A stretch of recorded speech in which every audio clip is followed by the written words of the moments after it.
You know, whenever the ground starts to shake, there's always one question that everyone immediately asks. But the answer isn't just the simple number. It's actually telling two completely different stories. There's the story of the earthquake's raw, unfiltered power, and then there's the story of what you actually felt. So let's dig in and figure out that difference. Right. How strong was it?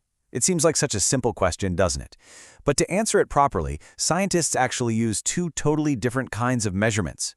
One describes the raw energy the quake unleashes, at its source. And the other?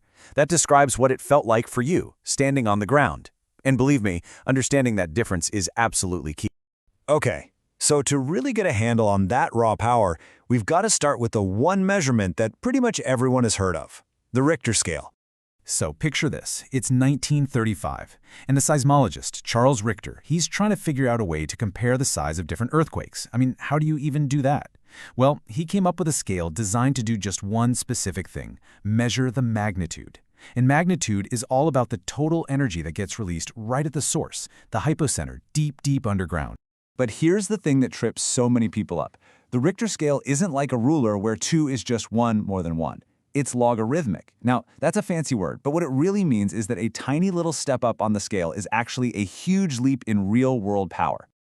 Just how big a leap are we talking about? Well, for every whole number you go up, say from a 5 to a 6, you're talking about 10 times more ground shaking. Not double, not triple, 10 times more violent shaking. That's a huge difference. Okay, but hold on, because this is where it gets absolutely mind-blowing. That 10 times increase in shaking, that corresponds to about 32 times more energy being released. Just let that sink in for a second. That means a magnitude 7 isn't just a bit worse than a 6. No way. It's in a completely different universe of destructive power. All right, so let's really lock in that first big concept, magnitude. Just remember, when you hear magnitude, think energy at the source. Yeah, to put it simply, magnitude is kind of like the earthquake's official horsepower rating.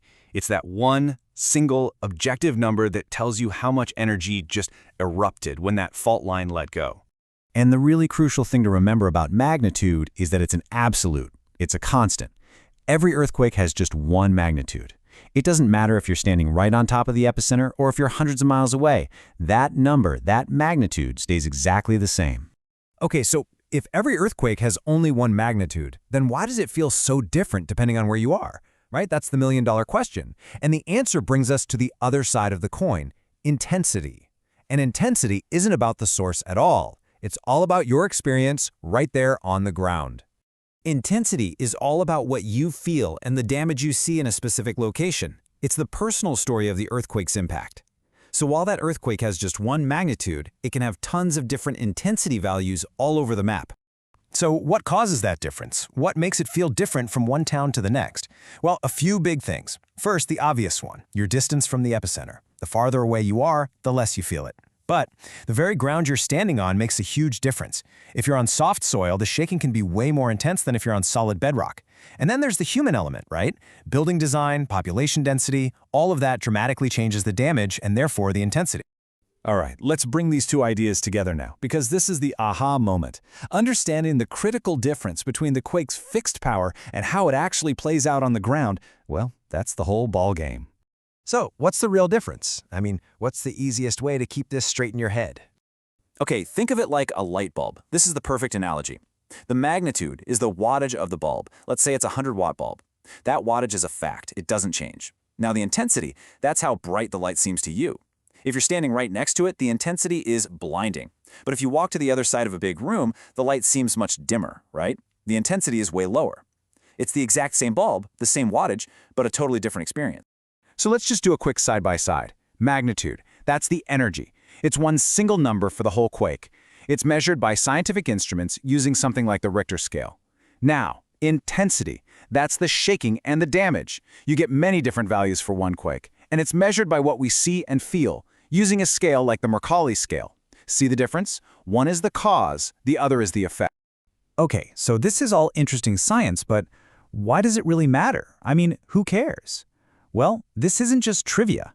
This distinction is at the very heart of earthquake safety. This is knowledge that literally saves lives. Let me give you a perfect real-world scenario. You could have a monster of a quake, say a magnitude 8. way out in the middle of the ocean. The magnitude is enormous. But by the time those waves reach land, the intensity, the shaking people actually feel could be pretty low. Now flip that. Imagine a much smaller magnitude 5 quake, but it happens directly underneath a crowded city. The intensity there could be absolutely catastrophic, causing way more damage. And this is exactly how we use this science to protect ourselves. When engineers know the potential intensity for an area, they can design buildings that can handle that specific level of shaking. City planners can map out the most dangerous zones and make better emergency plans. And for all of us, it means we can actually understand what the news is talking about instead of just hearing a number. And really, that's what it all comes down to. An earthquake might last for just a few terrifying seconds, but understanding the science behind it, well, that's what protects us for a lifetime. It's how we build a safer world. So I want to leave you with a final thought to chew on. Could a small earthquake actually be more dangerous than a large one? Now you know the answer. It's not about the number on the Richter scale. It's about the intensity, the impact it has right where we live.